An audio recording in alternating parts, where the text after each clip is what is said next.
আজি তাৰমানে 80% স্বাধীনতা দিৱসৰ উপলক্ষে এইটো আমি আগৰবাৰতো আজি যোৱা বছৰ তাৰ আগৰ বছৰ আমি এইটো যোৰহাটৰ মানে ইউনিটৰ পৰা আমি ফ'ল' কৰি আহিছিলোঁ। আমাৰ যোনকেইজন টপ টেক্স পেয়াৰ যোনে আমাৰ ভাল কৰ দিয়ে আমাৰ যোৰহাট ইউনিটৰ আণ্ডাৰত তেওঁলোকক দুজনক আমি সম্বৰ্ধনা এখন গামোচা শৰাই আৰু এখন মাননি পত্ৰ দি আমি জাষ্ট তেওঁলোকক সম্বৰ্ধনা জনালোঁ। তেনেকৈ জনালে তেওঁলোকেও ভাল পায়। তেওঁলোকে যিহেতু বহুতখিনি কৰ দি আমাৰ দেশখন আগবাঢ়িবৰ কাৰণে সহায় কৰিছে। তেওঁলোকৰ যিমানখিনি অৱদান আছে এই টেক্স দিয়াত তেওঁলোকক দেখি হয়তো সকলো আৰু বেলেগ মানে কৰদাতাসকলেও অপেলি আহি পেলাই তেওঁলোকে কৰ দিবলৈ মানে সংকোচ নকৰিব।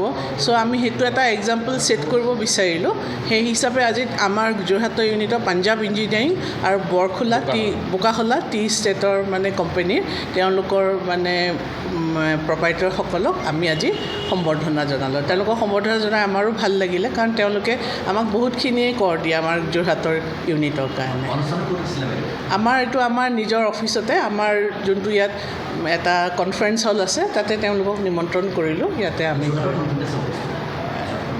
পাঞ্জাৱ ইঞ্জিনিয়াৰিং আমাৰ অফিচটো এইটোৱে কাৰ্যালয় ইয়াতে হয়। গড়মূৰ কাৰ্যালয়ত আমাৰ নিজৰ কাৰ্যালয়তে আমি তেওঁলোকক পতাকা উত্তোলন কৰা হ'ল। তাৰ পৰা আমাৰ যোনখিনি অফিচিয়েল চেৰিমনি কৰিব লাগে সেইখিনি কৰি উঠি আমি তেওঁলোকক সম্বৰ্ধনাটো জনালোঁ।